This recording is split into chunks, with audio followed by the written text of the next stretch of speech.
O que acontece com a verdade quando as coisas não são de verdade? Essa é uma pergunta que define bem a desorientação moderna que nós estamos vivendo. Julián Marías, um dos maiores filósofos do século XX, identificou muito bem a raiz desse problema.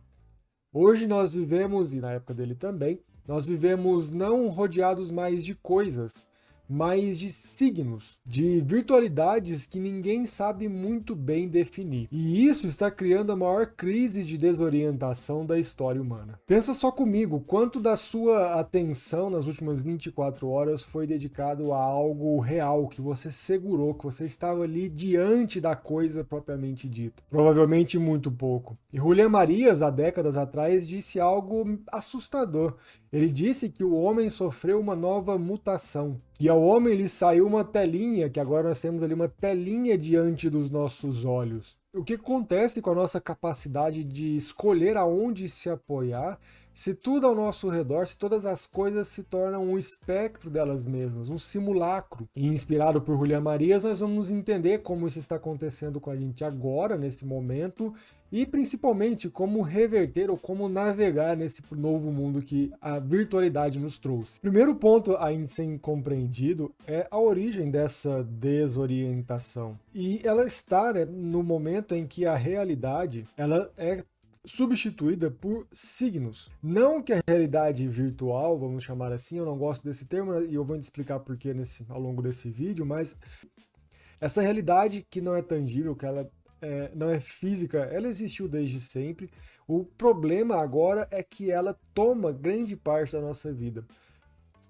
E nós colocamos um grande esforço em tornar aquilo que é tangível, físico, em algo, em transformar aquilo em apenas um símbolo. E nós não estamos sabendo muito bem lidar com essa transferência do físico para o mundo das ideias. E muito disso é alimentado por aquilo que Julián Marías é chamado novo órgão, que é essa telinha. E nós estamos pensando, né, que Julián Marías falou sobre isso há algumas meio século atrás, pelo menos, onde a telinha dele era uma telinha verde, os computadores tinham ali capacidade muito limitada de influenciar nas nossas vidas. O smartphone estava muito longe de ser criado, mas lá ele já percebia que esse novo órgão ele teria um papel muito importante de mediar toda a experiência humana. E vários pesquisadores modernos já colocam as redes sociais, principalmente, mas por meio dos smartphones, como sendo máquinas geradoras de hábitos, né? Máquinas que estão de fato influenciando a forma como nós lidamos com o mundo. E essa desorientação, ela surge a partir do momento que nós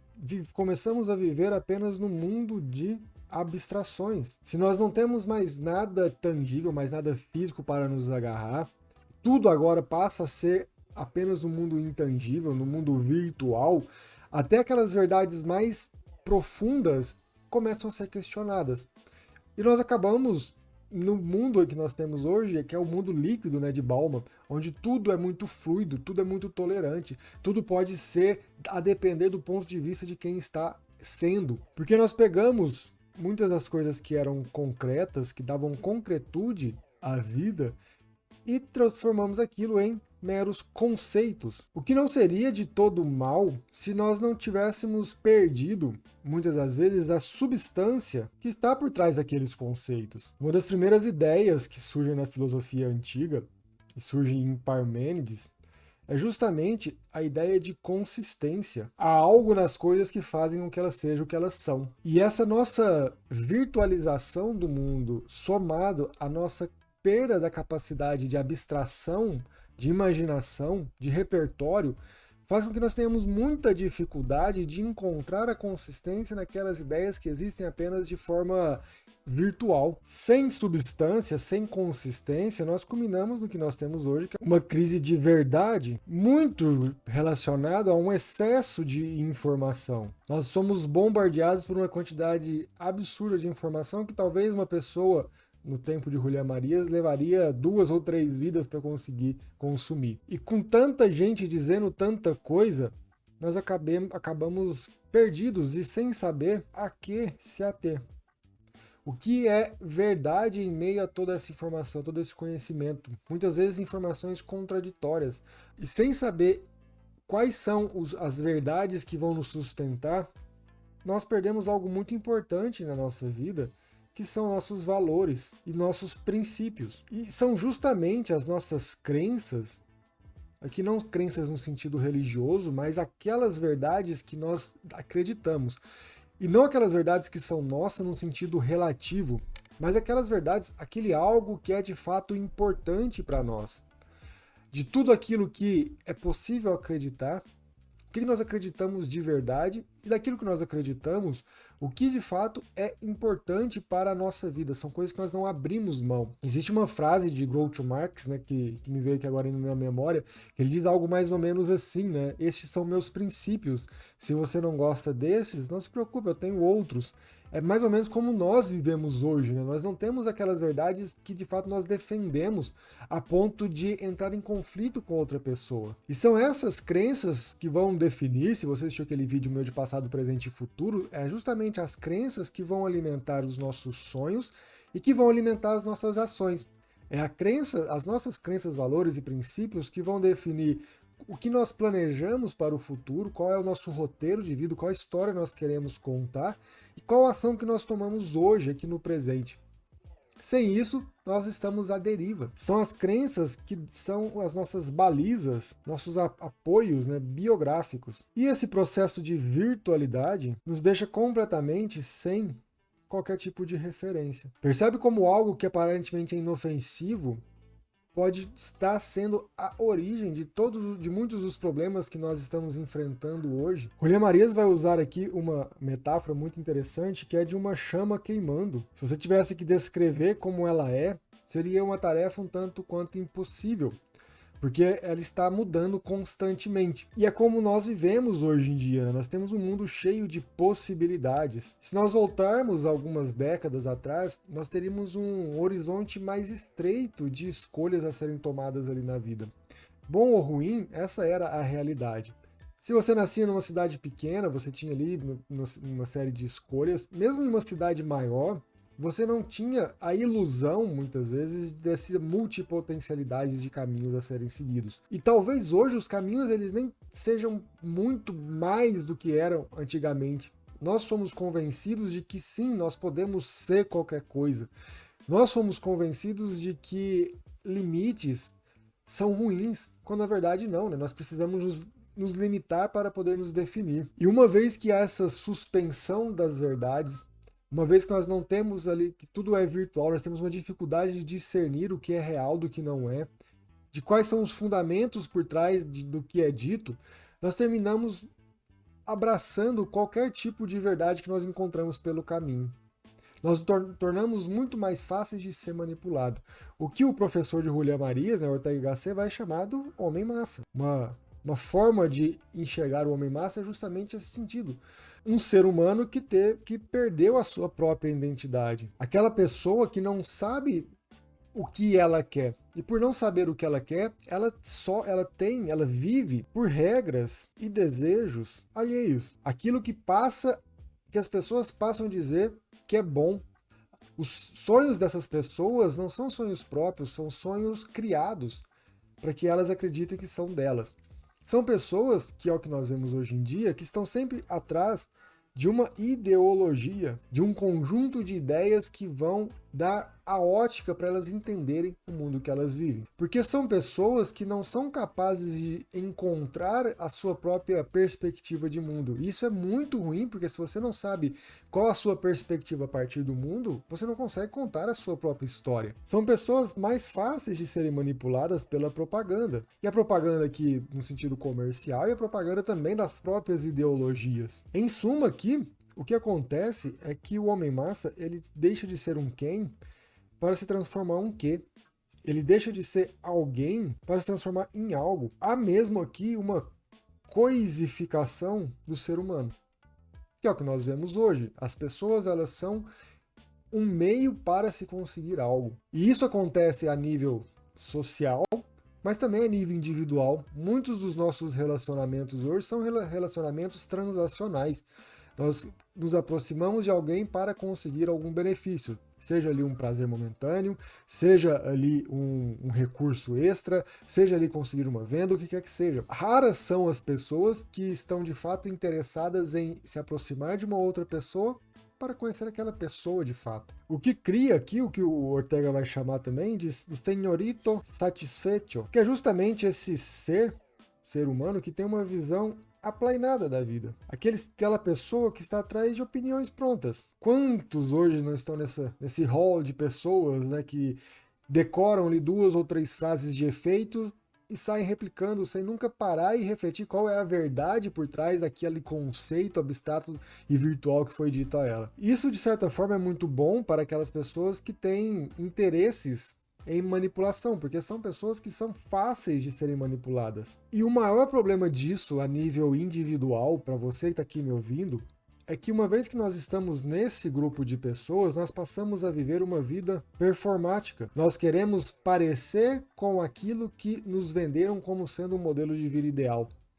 Tem muito refletir se aquilo é um modelo que serve ou que nós desejamos de fato. E essa vida performática leva a uma vida fragmentada. Aquela vida que na família, a vida familiar é você se apresenta de uma forma, a vida social você se apresenta de outra, a vida profissional você se apresenta de outra, a vida espiritual você se apresenta de uma outra forma.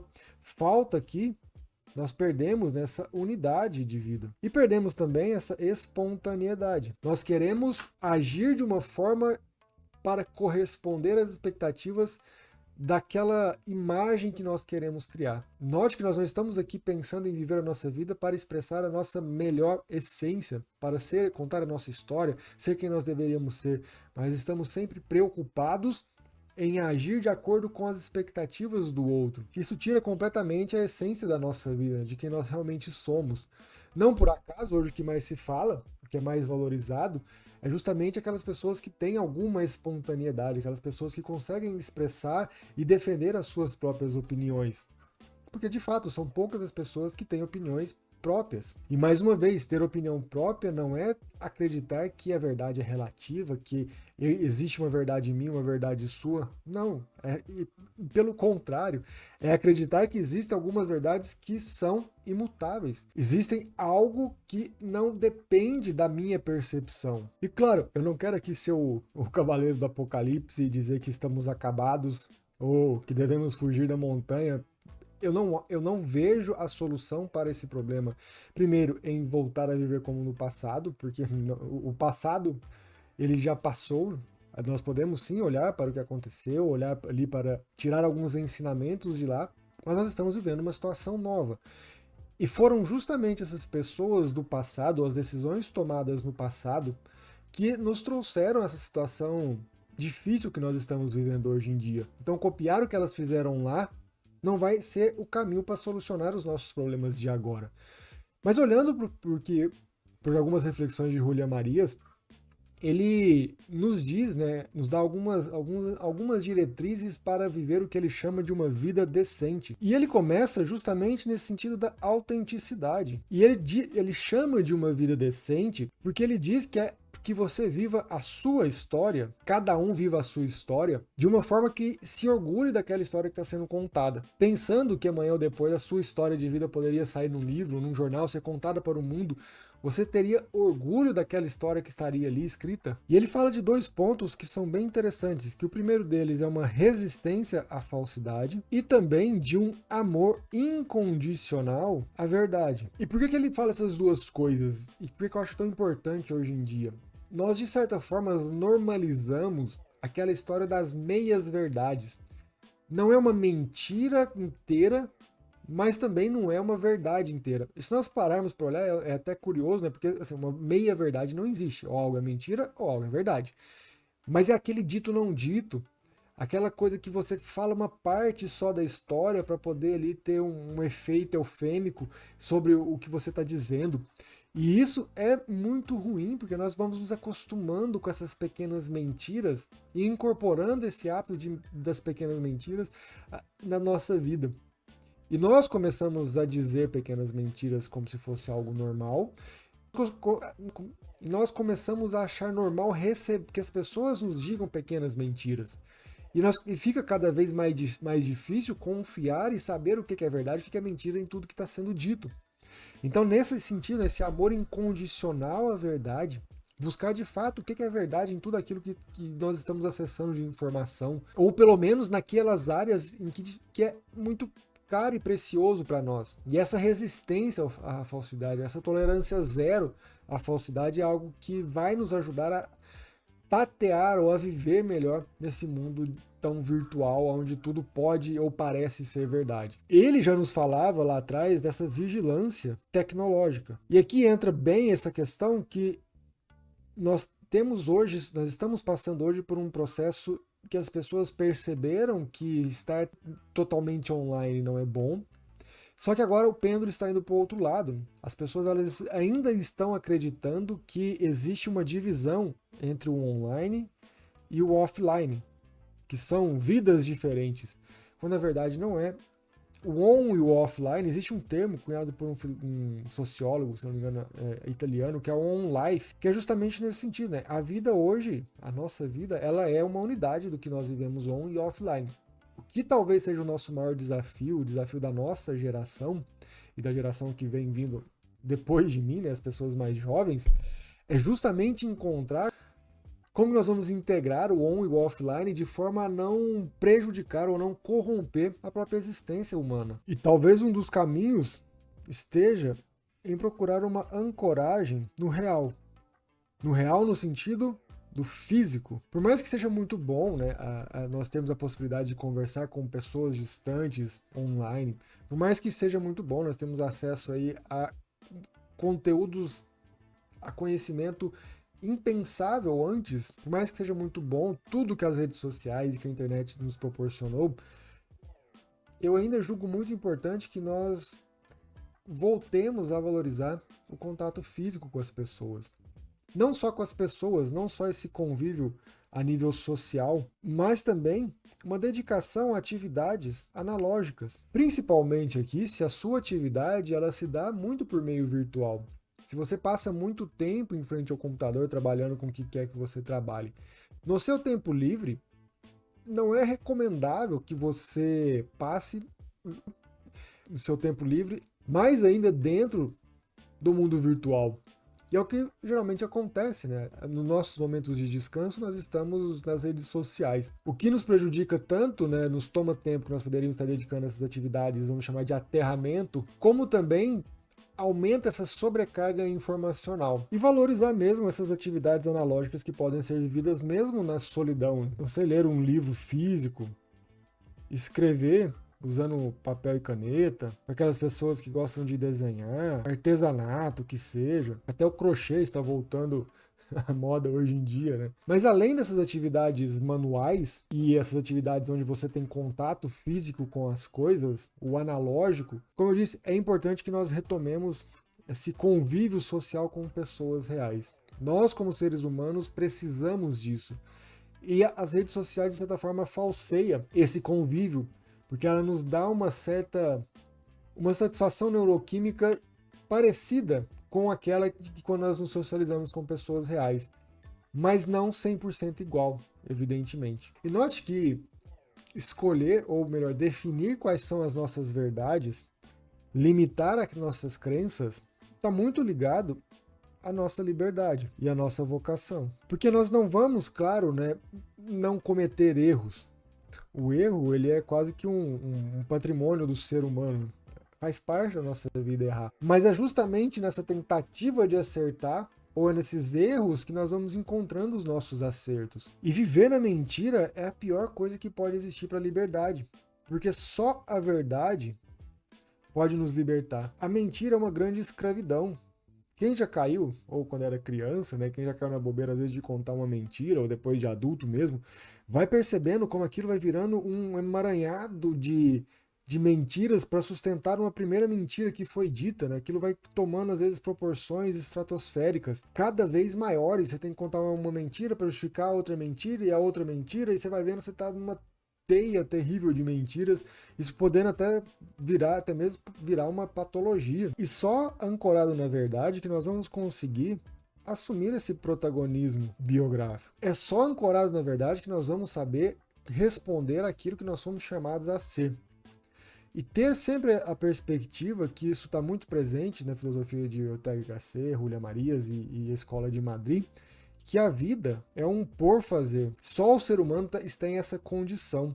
Se nós pensarmos num cachorro, por exemplo, ou num qualquer outro animal, aquele cachorro, aquele outro animal, aquele cavalo, aquela vaca, ele já é.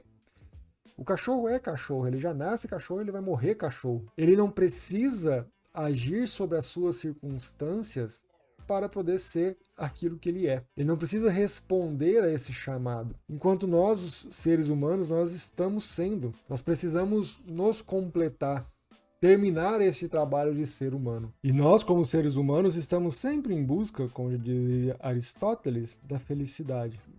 Nós só não podemos nos deixar levar com essa ideia de que a felicidade humana ela é um bem-estar, ela é uma entrega aos prazeres. Não. A felicidade está justamente no completo desenvolvimento das capacidades racionais, intelectuais e éticas para atingir ali o bem supremo, que é a busca da verdade, a capacidade de contemplar a verdade.